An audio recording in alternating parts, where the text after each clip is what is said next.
നമസ്കാരം. തീവ്രവാദം മുഖമുദ്രയാക്കിയിരിക്കുന്ന പാകിസ്ഥാന് ഇനി ബോർഡ് ഓഫ് പീസിൽ സ്ഥാനമില്ല. കടക്ക് പുറത്ത് എന്നാണ്. ഒടുവിൽ പാകിസ്ഥാനെതിരെ ഇസ്രയേലാണ് രംഗത്തെത്തിയത്. ഉടമ്പടിയിൽ 20ഓളം രാജ്യങ്ങൾ ഒപ്പിട്ടു എങ്കിലും പാകിസ്ഥാൻ അംഗമാകുന്നതിനെതിരെയാണ് ഇസ്രയേൽ എതിർത്തിരിക്കുന്നത്. ദാവോസിൽ നടന്ന ലോക സാമ്പത്തിക ഫോറത്തിൽ വെച്ചാണ് രാജ്യങ്ങൾ ഉടമ്പടിയിൽ ഒപ്പിട്ടത്. പാകിസ്ഥാന് വേണ്ടി പ്രധാനമന്ത്രി ഷഹബാസ് ഷെരീഫാണ് ഉടമ്പടിയിൽ ഒപ്പുവെച്ചത്. എന്നാൽ ഗാസയുടെ പുനരുദ്ധാരണത്തിലോ സമാധാന സേനയിലോ പാകിസ്ഥാന് പങ്കില്ലെന്നും ഇസ്രയേൽ വ്യക്തമാക്കി. തീവ്രവാദത്തെ പിന്തുണച്ച ഒരു രാജ്യത്തിനും ഗാസയിലേക്ക് സ്വീകരിക്കില്ല. അതിൽ പാകിസ്ഥാനും ഉൾപ്പെടും. തീവ്രവാദത്തെ പിന്തുണയ്ക്കുന്നവരുടെ പട്ടികയിൽ പാകിസ്ഥാനെ ഉൾപ്പെടുത്തിയിട്ടുള്ളതായും NDTVക്ക് നൽകിയ അഭിമുഖത്തിൽ ഇസ്രയേൽ ധനമന്ത്രി വ്യക്തമാക്കി. അതേസമയം ട്രംപിന്റെ പദ്ധതിയിൽ ചേരുന്നതിന് പാകിസ്ഥാനിൽ ഇപ്പോഴേ വൻ വിമർശനമുണ്ട്. അതിനിടയിലാണ് ഇസ്രയേലിന്റെ ഈ എതിർപ്പ് കൂടി വരുന്നത്. എന്തായാലും പലസ്തീന്റെ താല്പര്യങ്ങൾക്ക് വിരുദ്ധമാണ് ട്രംപിന്റെ പദ്ധതി എന്നാണ് പാകിസ്ഥാന്റെ തീവ്ര വിഭാഗങ്ങൾ കരുതുന്നത്. ബോർഡ് ഓഫ് പീസ് പദ്ധതിയെ അനുകൂലിച്ച് ഇസ്രയേൽ ധനമന്ത്രി ഐക്യരാഷ്ട്ര സഭയേക്കാൾ ഇത് നല്ലതാണ് എന്ന് പ്രശംസിച്ചിരിക്കുകയാണ്.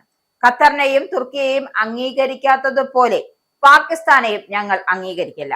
ഗാസയിലെ തീവ്രവാദ സംഘടനയെ അവർ പിന്തുണച്ചിട്ടുണ്ട്. അവരെ ഞങ്ങൾ വിശ്വസിക്കില്ല. ഇനി വിശ്വസിക്കാൻ ഒട്ടും നിർബന്ധിക്കുന്നുമില്ല. അല്ല എങ്കിൽ വിശ്വസിക്കാൻ താല്പര്യമില്ലതാനും. എന്തായാലും ട്രംപിന്റെ 20 ഇന പദ്ധതികൾ രണ്ടാം ഘട്ടത്തിന്റെ ഭാഗമായി ഗാസ സംഘർഷം അവസാനിപ്പിക്കുക എന്ന ലക്ഷ്യത്തോടെയാണ് ബോർഡ് ഓഫ് പീസ് ആവിഷ്കരിച്ചത്. ഗാസയ്ക്ക് പുറത്തും ആഗോള സംഘർഷങ്ങൾ പരിഹരിക്കുന്നതിനുള്ള പുതിയ അന്താരാഷ്ട്ര സംവിധാനമായി ബോർഡ് വർദ്ധിക്കുമെന്നും റിപ്പോർട്ടുകളുണ്ട്. എന്തായാലും അതേസമയം പല രാജ്യങ്ങളും ഐക്യരാഷ്ട്ര സഭയെ മറികടക്കുന്നതിനുള്ള നീക്കമായാണ് ഇതിനെ കാണുന്നത്. എന്തായാലും ബോർഡ് ഓഫ് പീസിൽ അംഗമാകുന്നതിനെതിരെ പാകിസ്ഥാനിൽ എതിർപ്പ് രൂക്ഷമാവുകയാണ്. ജയിലിൽ അടക്കപ്പെട്ട മുൻ പ്രധാനമന്ത്രി ഇമ്രാൻഖാന്റെ പാർട്ടിയാണ് ഷരീഫ് സർക്കാരിന്റെ ഉടമ്പടി ഒപ്പിടാനുള്ള തീരുമാനത്തിനെതിരെ ശക്തമായ നിലപാടെടുത്തത്. സമാന്തര ഘടനകൾ സൃഷ്ടിക്കുന്നതിന് പകരം ഐക്യരാഷ്ട്രസഭയുടെ ബഹുകക്ഷി സംവിധാനത്തെ പിന്തുണയ്ക്കുകയും ശക്തിപ്പെടുത്തുകയും ചെയ്യുമെന്നും പാകിസ്ഥാൻ വ്യക്തമാക്കുന്നുണ്ട്.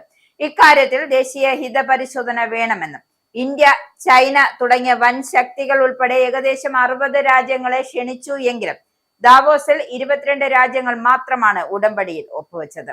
ട്രംപിന്റെ പദ്ധതിക്ക് ഇസ്രയേലും ഹമാസും ഒക്ടോബറിൽ തന്നെ അംഗീകാരം നൽകിയിരുന്നു.